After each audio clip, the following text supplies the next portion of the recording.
시작을 할게요. 안녕하세요. 저는 이제 23년도 교육팀장을 맡게 된 최정빈이라고 합니다. 와. 그래서 저희가 차량 기본 교육을 할 텐데 그 전에 이번 연도는 요거를 한번 써보려고 해요. 그래서 이게 뭐냐면 안 깔아왔나?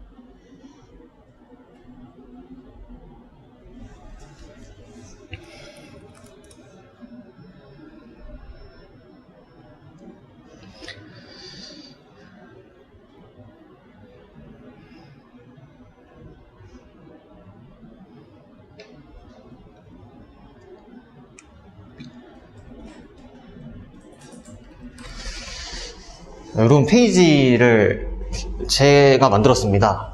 그래서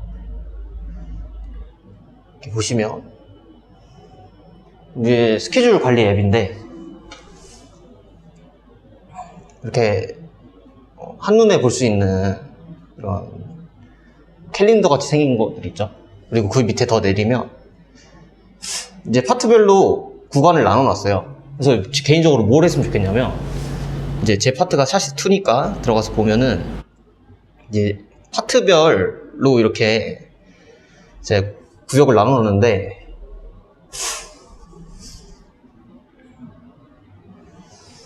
팀 진행사항 보시면 이제 여기는 팀이 해야 될 일들을 적는 칸이에요. 아까 그 캘린더처럼 나오겠죠?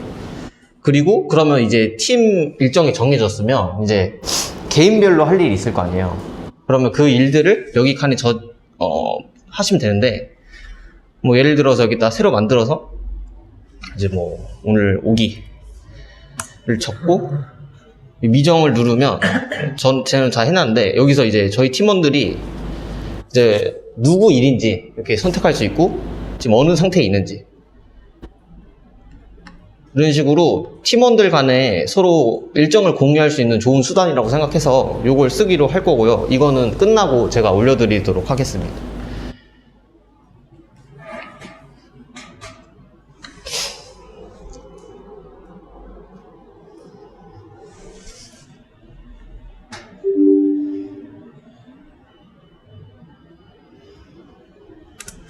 그래서 보시면 당장 우리에게 차를 만들려고 하면 되게 막막하잖아요. 그때 참고할 수 있는 게 이론적인 지식과 기존 차량들과 선배님들의 조언 뿐입니다. 그래서 우리는 이제 필요한 것들만 보면서 기본적으로 차를 볼 수 있을 정도. 이제 차를 만드는 건 저 레이싱카 디자인을 보고 나서 할 수 있다 생각을 하고 오늘은 이제 첫날이니까 가볍게 보도록 하겠습니다. 그래서 제가 원래는 다 설명을 하려고 했는데 그렇게 어려운 주제도 아니고 그냥 한번 다 같이 공부하면서 발표하는 게 더 효율적이라고 생각을 했어요. 그래서 일정은 이렇게 나눠져 있고 이 책을 기반으로 할 텐데 요거를 이게 네이버 지식백과에 다 올라와 있거든요. 그래서 읽어보시면 솔직히 막 그렇게 엄청 좋은 책은 아닌데 그래도 처음 접근하기에 되게 괜찮은 책이에요. 그리고 저 책을 읽고 나서 이제 금토에 이 책으로 아마 진행을 하게 될 텐데 이 책을 좀 주의 깊게 보시면 좋을 것 같아요. 그래서 오늘 할 내용은 여기 왼쪽에 있는 부분들이고 이제 앞으로 진행하게 될 내용들이 이렇게 있는데 다음 주에 샤시 1이 발표를 할 거고요. 이제 구동계도 다음 주에 하고 그 다음에 샤시 3, 샤시 2가 발표를 할 텐데 파트 안에서 잘 분배를 해서 잘 발표를 했으면 좋겠습니다. 그럼 당장 샤시는 다음 주에 발표 준비를 해야겠죠? 그래서 하나씩 보시면 각자 파트가 하는 일에 맞춰서 분배를 했어요. 그래서 보면은 샤시 3이 이제 스프링과 벨크랭크 이런 거 설계를 하잖아요. 그래서 그런 부분 관련된 내용들이 있고 이제 샤시 2는 이제 너클 제작을 해야 되니까 이런 내용들을 했습니다. 그래서 이제 이게 레이싱카 디자인 첫 장에 나오는 내용들인데 레이싱카의 목적은 무엇인가를 알아야 되고요. 그러니까 레이싱카를 만들려면 그래서 위의 목적을 달성하기 위한 자동차의 최적 기본 레이아웃은 무엇인가 또 생각을 해야 되고요. 경쟁자보다 더 나은 성능을 내기 위해서 어떻게 최적화될 수 있는가. 저희는 이제 경쟁자보다 더 나은 성능을 내기 위해 변속기라는 걸 들여오게 됐죠. 그리고 어떤 하중과 스트레스를 받게 되는가, 그리고 어떤 식으로 안전하고 단단하게 만들어줄 수 있는가, 이런 거 이제 해석을 통해서 할 수 있겠죠. 그래서 이제 설명을 하다 보면 제가 이런 용어들을 막 쓸 수 있기 때문에 먼저 설명을 하고 들어가자면, 이제 자동차 차량에 회전축이 3개가 있어요. 그래서 요 롤 피치라고 읽는데, 이제 차가 이렇게 슉 가다가 전복사고 보통 이렇게 일어나잖아요. 그랬을 때 롤이 일어난다. 그리고 가속을 하면 앞이 살짝 들리는 느낌을 받잖아요. 그럴 때 피치 운동을 한다. 그리고 이렇게 막 요 상태에서 보면 좌우로 이렇게 흔들린다. 그때 요 운동을 한다. 그런 내용이고요. 자, 그래서 그 샤시란 이렇게 이루어진다 라는 책의 첫 번째 장을 보면 자동차가 달린다는 것의 의미라고 해서 이런 내용들이 소개가 되는데, 우리가 흔히 마차에서 진화를 해서 자동차가 됐다고 설명들을 많이 해요. 그럼 일단 마차는 이제 말이 수레를 끌고 나가는 거잖아요. 그리고 자동차는 바퀴가 땅을 밀고 나가는 거죠. 그러면 요 친구랑 차이가 있겠죠. 그래서 보면 자동차 같은 경우는 이 엔진에서 발동된 구동력을 노면에 전달하기 위해서 이 바퀴가 땅을 밀어줘야 돼요. 그래서 반대로 마차는 말이 끌고 나가는 걸 끌려가기만 하면 돼요. 그죠?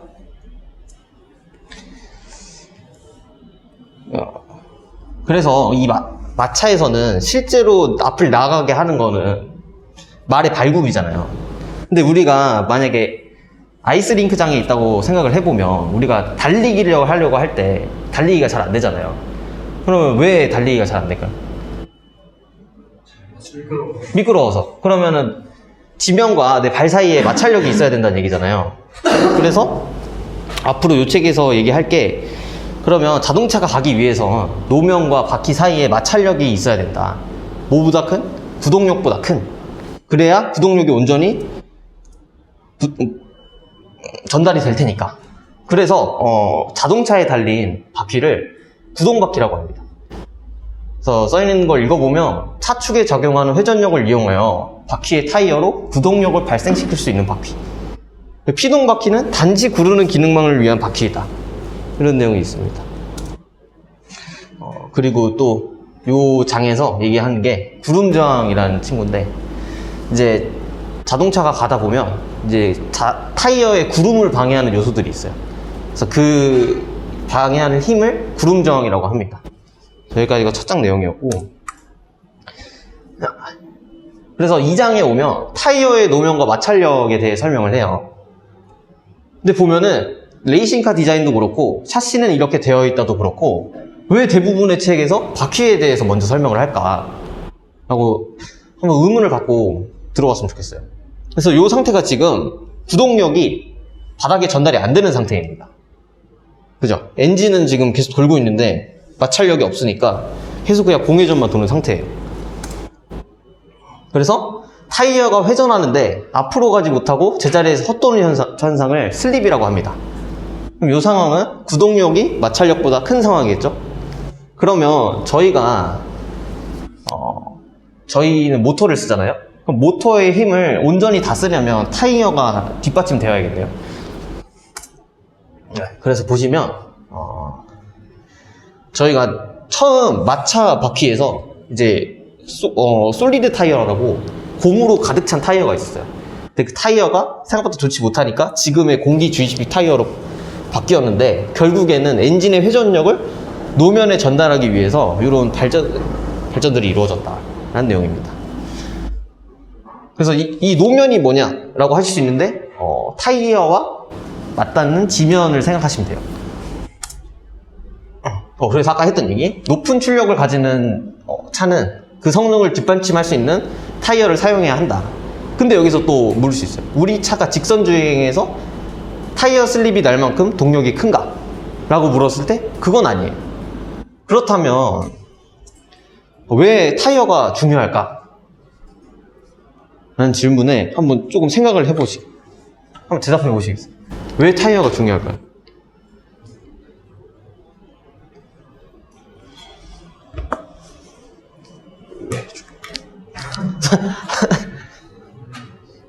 잠깐만 생각해볼까요? 아니 직선 주행에서 슬립 날 정도의 동력이 없는데 왜 중요할까?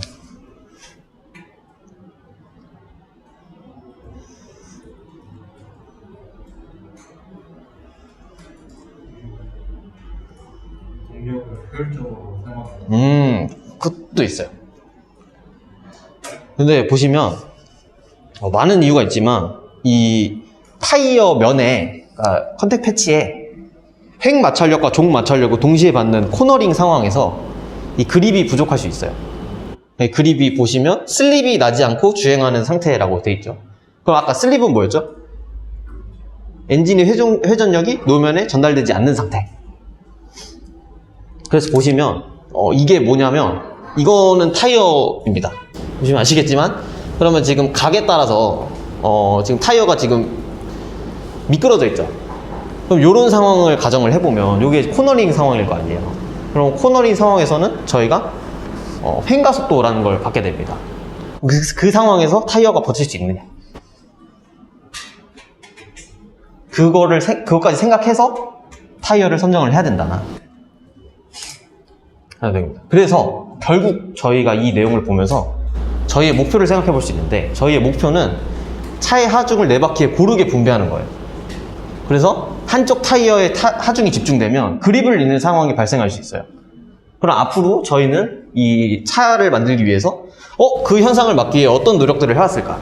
라는 내용에 대해서 집중해서 읽어주시면 돼요. 그래서 마찰력은 마찰계수 곱하기 하중이다. 이거 다 아는 내용이잖아요. 보시면 이 아래축이 수직 하중이고 이 세로축이 최대 타이어 그립이에요. 그럼 보시면 어느 지점을 기준으로 그립이 감소하죠. 그러면 저희가 만약에 타이어를 최대한 효율적으로 쓰려고 이쪽 지점을 차 무게를, 그러니까 수직 하중을 여기다 잡아놨어요.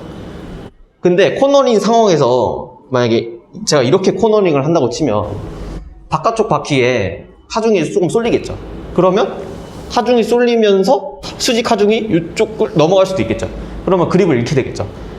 그러면 차가 스핀할 수도 있어요. 그럼 안 좋은 결과가 나올 수 있겠죠. 이런 걸 다 계산을 해서 할 예정입니다.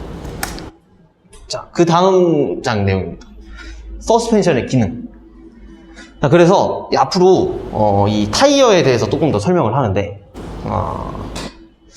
일단 타이어가 어떻게 돼 있나부터 보시면, 아까 바퀴가 어떻게 되는가 보시면, 요 고무를 타이어라고 그러고 여기 쇠를 휠이라고 그래요. 그러면 요 고무의 폭을 트레드라고 하고, 이 회전을 전달하는 부분을 회전축과 연결되는 부분을 허브라고 해요. 그래서 보시면 무게가 같다면 어떻게 놓아도 마찰력은 같아. 근데 모든 물체는 3점 지지가 기본이지. 이 내용 들어보셨어요? 안 들어보셨어요? 모든 물체는 3점 지지가 기본이다. 그래서 미소 단위에서 보면 세 점으로 결국에 다 지지하고 있다. 근데 고무는 가해지는 하중에 따라서 마찰 계수가 달라진다. 그래서 이 타이어로서 유리한 재질이 고무입니다. 그래서 보시면 또 고무를 쓴 이유가 있어요. 그래서 이 솔리드 타이어 같은 경우는 이 험로에서 막 범프가 일어나서 엔진의 동력을 노면에 잘 전달할 수가 없었어요. 그런데 솔리드 타이어로 넘어오면서 이제 그러니까 타이어 변형이 많이 일어나니까 저렇게 막 통통 튀기진 않은 상황이 되면서 그나마 엔진을 잘 전달할 수 있어요. 그래서 방금 상황을 보면 이제 범프가 일어남이라 했을 때 범프는 이 방지턱을 넘는 상황을 생각하면 돼요. 그러면 범프가 일어나. 그러면 타이어와 노면이 분리가 되겠죠. 그러면 구동 손실이 일어나겠죠. 그럼 저희는 어떻게 해야 될까요? 범프가 일어나도 타이어가 노면과 떨어지지 않게 설계를 하면 돼요. 그러기 위해서 방법이 공기 주입식 타이어를 사용하는 방법이 있겠고, 그 다음에 저희가 서스펜션으로 해결하는 방법이 있는데, 그건 뒷장에 나오니까 차근차근 보면 될 것 같아요. 요 장을 넣을까 말까 고민을 좀 했는데 그냥 한번 봅시다. 그래서 바퀴가 이렇게 움직인다. 이거 한번 보시면은 아 그렇구나 하고 넘어가시면 됩니다. 그러면 여기 지금 타이어가 이쪽 방향으로 굴러가는데 그 타이어가 바닥을 밀고 가야 된다 그랬잖아요. 그러면 접지 면에서는 속도가 0이겠죠. 밀어야 되니까. 그러면 그 반대쪽에서는 60으로 간다. 이렇게 가는 거 플러스 이렇게 회전해서 간다. 아 그렇구나. 그래서 요 장에서 좀 볼만한 내용들이 요 정도인 것 같아서 요것만 정리를 했어요. 구동력은 이제 뒤로 미는 힘. 이렇게 바닥을 뒤로 이렇게 밀어야 돼요. 그래 앞으로 나갑니다. 제동력은 타이어를 멈추게 하는 힘. 다 아시죠? 그 다음에 행력. 타이어 트레드로 노면을 옆으로 미는 힘. 타이어 접지면의 작용. 아까 보여드린 그 타이어 각에 따른 타이어 밀림 보셨죠? 그 내용입니다. 그래서 요거 보시면 요 장치가 이제 자동차에 가해지는 가속도를 표시하는 장치인데 뭐 이런 식으로 보시면 이해 편할 것 같아서 하나 가져왔어요. 그래서 아까 제가 얘기했던 얘기가 나와요. 이 서스펜션이 타이어를 노면에 접촉시키는 역할을 합니다. 그래서 여기 보시면 울퉁불퉁한 면이 있으면 바퀴가 반드시 허공에 뜨게 돼요. 근데 그거를 모두 밀착시키게 만들어주는 것이 스프링의 역할이에요. 그래서 제가 정리를 조금 해봤는데 이 스프링이 단단한 경우를 생각해 볼 수 있고 스프링이 물렁한 경우를 생각해 볼 수 있어요. 그래서 하나씩 보면 이게 스프링이 단단한 경우고 이게 스프링이 물렁한 경우예요. 그러면 스프링이 단단하면 그렇다. 하나씩 볼까요? 스프링이 단단하면 바디 롤이 줄어들고 요 차체가 롤을 심하게 안 하고 그러면 안쪽 바퀴 접지 여기죠. 접지가 내려간다. 그러면은 이쪽으로 하중이 많이 쏠리겠네. 여기 보시면 스프링 강성이 낮은, 그러니까 부드러운 스프링을 사용하면 이 차체가 많이 흔들리겠죠.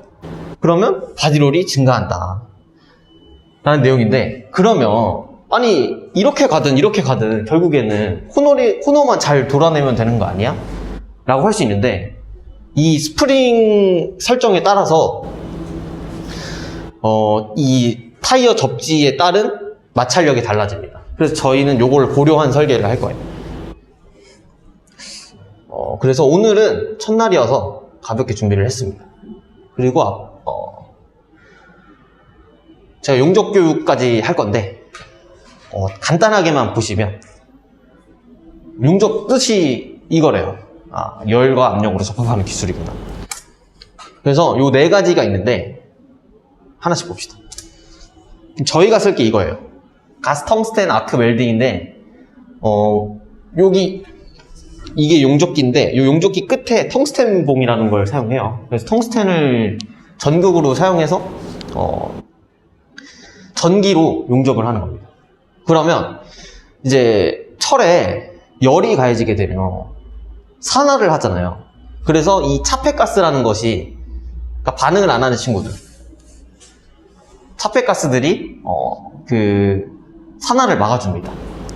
산화를 하면 철의 강도가 낮아지니까. 그래서 이런 내용들이 있는데 사실 저희가 쓰는 거 말고는 그렇게 중요하진 않아요. 이거는 이제 아크 용접이라고 하는데, 이제 건설 현장에서 이렇게 들고 막 칙칙 하면 용접되는 게 있거든요. 이게 훨씬 빠르고 좋은데 이게 조금 정교하고 깔끔하게 할 수 있어요. 그래서 저희가 이걸 쓰고, 뭐 이런 것도 있고 이런 것도 있는데 저희가 쓰는 게 아니니까. 그래서 보통 저희가 쓰는 게 0.9T, 1.2T, 1.5T 파이프거든요. 그래서 0.9T는 50A, 1.5T는 80A 정도로 생각하시고 용접을 하시면 돼요. 이따 가서 설명을 해도 되니까. 그렇게 해서 보여드릴 게 있는데,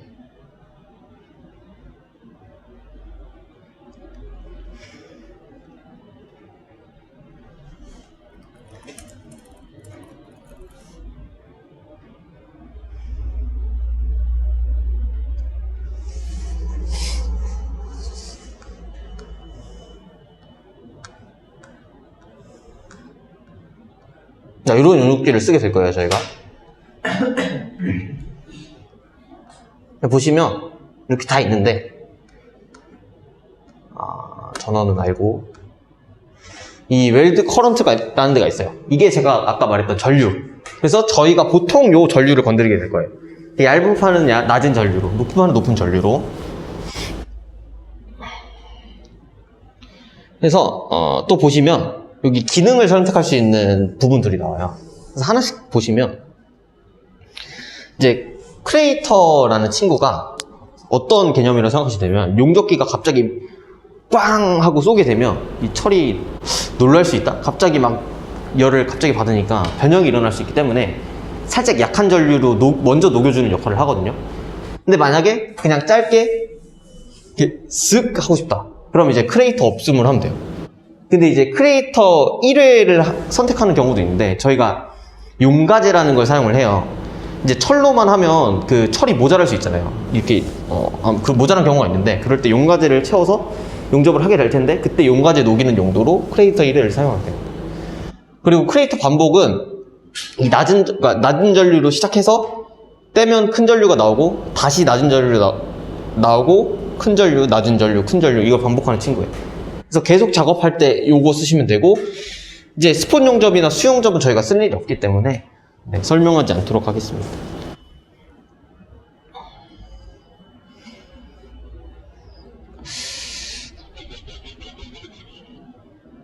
그래서 이것까지만 설명하면 되는데 다운슬로프라는 친구가 있어요. 이 친구는 이제